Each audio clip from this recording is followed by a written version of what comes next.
Your migration, why did you migrate? So this is like the number one thing that I'm asked, whether it's on TikTok, whether it's the people that I've bumped into back in the UK, and I think everybody has their own reasons for wanting to migrate and migrating, and my reasons were probably, I'd say, quite different to a lot of people's reasons. First thing the people what mentioned is, oh, I moved for because of the deen. Like, I feel like I can't practice in the UK. Things are getting quite hostile here and stuff like that. And yes, there is a certain hostility in the air, but for me, it's more the fact that I can slow down and I can actually do the things that I want to do there, without having to constantly feel like I'm being rushed.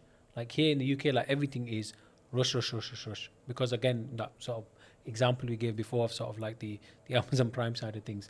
But if I'm going to be frank with you, Saf, in terms of moving, there's a couple of things. Number one, I feel like the infrastructure here in this country is breaking. So if you look at the education system, for example, if you look at the NHS, you look at our system for, like, even trying to book a doctor's appointment here, like, it's like roulette. You got to ring in at 8 o'clock. If you're ringing at 7:59, the line's closed. If you're ringing at 8 o'clock, you got to make sure that you're within like the first 3 to 5 spots for you to be able to even get a doctor's appointment. So there's things like this, just infrastructure that is not, I feel like it's just not getting better here. Now, another big one is cost of living.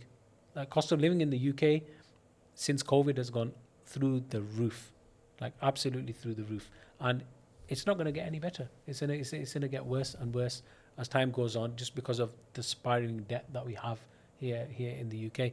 And that creates a drain on you. That creates a drain on you year on year. You've then got to, like you mentioned, you've got to improve so you can increase your income every single year, and it creates that pressure on you. Whereas in Egypt, where I am, the living costs are less. The weather obviously is lovely. It's warm all year round, which is very nice. And just generally, just slowing down, it's really been good. So, say for instance, what question did you ask yourself that made you decide to leave? Like, what questions should people ask themselves that, depending on the answer, will decide for them if they should stay or leave? So, is where you are staying right now serving you? Like, is it serving your objective in life? And I think you referred to this at the start of the podcast. Like, is what you're doing now, like, how's it serving you based on where you are and in terms of where you want to be in life? And I feel like in UK, like, one question that I would always ask is, like, in terms of how much I'm inputting, how much am I getting back from the country in terms of output? Yeah. What am I doing more inputting, or am I doing, am I getting more back? How much am I doing? Whereas I feel like there, the balance is a little bit better.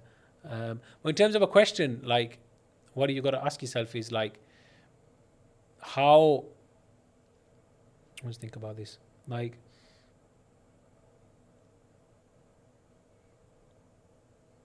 why do you think that? Sorry, I'm just thinking. For me, really, it's about just the quality of life that I wanted. That's what it comes down to. Like, here, I just feel like you're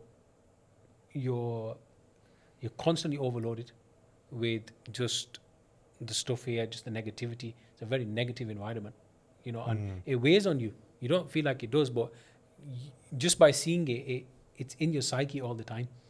And obviously, like, from a faith perspective, there's a lot of things that are there that you won't see here.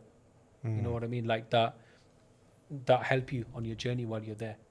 Shall I get into that? What